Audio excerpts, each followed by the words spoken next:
Gikatakda karong semanaha ang paghatag og 15,000 pesos nga pinansyal nga hinabang sa mga nanag-iya og sari-sari store nga apektado sa pagpatuman sa rice cap dinhi sa nasod. Kini misunod sa una ng pag-apod-apod sa susamang hinabang sa mga micro rice retailers.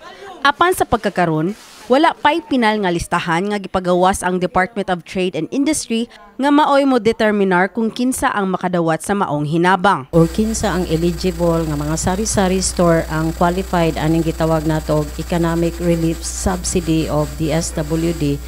Ang mo identify ra gud ani or ang sole agency responsible for identifying, validating and this mga beneficiaries is the DTI. So, ang DTI ragyod ang mohatag sa lista o ang lista maoy ang basihan sa paghatag sa among ayuda. Simultaneous ang atong pag-payout with our program coordinators of SLP and the provincial directors of DTI, since it's the DTI who will is responsible to identify the venue kabahin ni ani.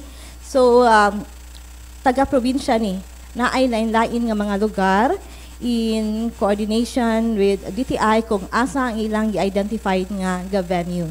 Samtang, miabot na sa 310 gikan sa 325 ka mga micro rice retailers sa Central Visayas ang nahatagan na og cash assistance gikan sa Department of Social Welfare and Development.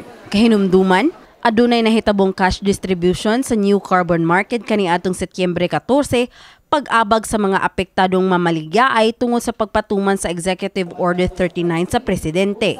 Matod ni Emma Patalinhog, ang Division Chief for Promotive Services sa DSWD-7, nga 15 na lang ang wala pa natagaan sa maong cash assistance sa mga micro rice retailers sa Rehiyon 7. Our second payout was on September 22. Diin nga out of the 325, ang tagsa-tagsa ka mga micro rice retailer makadawat og maximum nga 15,000 pesos. Dugang pa ni Patalinhog nga ang opisyal nga listahan sa 325 ka mga micro rice retailers sa kinatibuk-an gikan sa Bohol, Cebu, Negros ug Siquijor nagikan sa DTI Region 7. Ang maong listahan mo'y gamiton usab nila sa ilang monitoring o profiling. Nagpaabot pa ang DSWD kung aduna bay laing batch sa mga micro rice retailers ang mahatagan sa 15,000 pesos. Miabot na og dulan 4.6 million pesos ang kinatibuk-an nga nahatag na sa mga rice retailers sa Rehiyon 7. Si Patalinhog na mahayag nga ang nahabiling 15 ka mga benepisyaryo nga wala pa makadawat sa ilang cash assistance kinahanglan mo claim niini hangtod ugma Setyembre 27 sa ilang buhatan.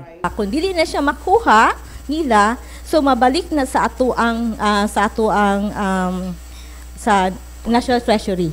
Kay ato naman na siyang parisibuan, kaya nga ato apong special disbursing officers, kinahanglan naman po nila i-liquidate ang maong amount nga ato ang gi-disburse. Kini si Mary Francis Lynn Kaayon alang sa My TV, Cebu.